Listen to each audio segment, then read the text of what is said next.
குழந்தையின் குடும்ப பெயரை தேர்ந்தெடுப்பதில் மாற்றம் ஏற்பட்டுள்ளது. குழந்தை பிறப்பதற்கு முன்பே முதல் பெயரை தீர்மானிப்பது வழக்கமான ஒன்றாகும். ஆனால் தற்போது குழந்தையின் குடும்ப பெயரை தீர்மானிப்பது முக்கியத்துவம் பெற்றுள்ளது. தந்தை, தாய் அல்லது இருவரின் குடும்ப பெயர்களையும் இணைத்து வைக்கும் உரிமை பெற்றோர்களுக்கு வழங்கப்பட்டுள்ளது. இரு குடும்ப பெயர்களை இணைப்பது தற்போதைய பெற்றோர்களிடையே ஒரு குறியீட்டு அடையாளமாக பார்க்கப்படுகிறது. தங்களது குழந்தைகளின் கலாச்சாரம் மற்றும் பாரம்பரியத்தை வெளிப்படுத்த இது ஒரு சிறந்த வழியாக இருப்பதாக பல பெற்றோர்கள் கருதுகின்றனர். விவாகரத்து போன்ற சூழ்நிலைகளில் பயணங்களுக்கு உதவியாக இருப்பதாகவும் கூறப்படுகிறது. இதற்கு மாறாக இன்னும் பலர் பாரம்பரியத்தையே விரும்புகின்றனர். இன்னும் 78% குழந்தைகள் தந்தையின் குடும்ப பெயரையே பெறுகின்றனர். பாலின சமத்துவத்தை விட இது ஒரு கலாச்சார மரபு சார்ந்த விடயமாகவே பார்க்கப்படுகிறது.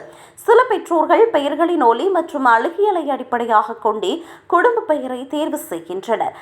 எளிமையான அல்லது கேட்க இனிமையான பெயர்களை தேர்வு செய்வதற்கு முன்னுரிமை அளிக்கப்படுகிறது. பெயர்களின் நீளம் மற்றும் உச்சரிப்பு இதில் முக்கிய பங்கு வகிக்கிறது. பிரான்சின் தேசிய புள்ளி விபர மற்றும் பொருளாதார ஆய்வு நிறுவனத்தின் புள்ளி விபரங்களுக்கு அமைய வெறும் 7% குழந்தைகள் மட்டுமே தாயின் குடும்ப பெயரை பெற்றுள்ளனர். இவர்களில் பெரும்பாலானோர் தந்தையினால் அங்கீகரிக்கப்படாதவர்கள் என்பது குறிப்பிடத்தக்கது.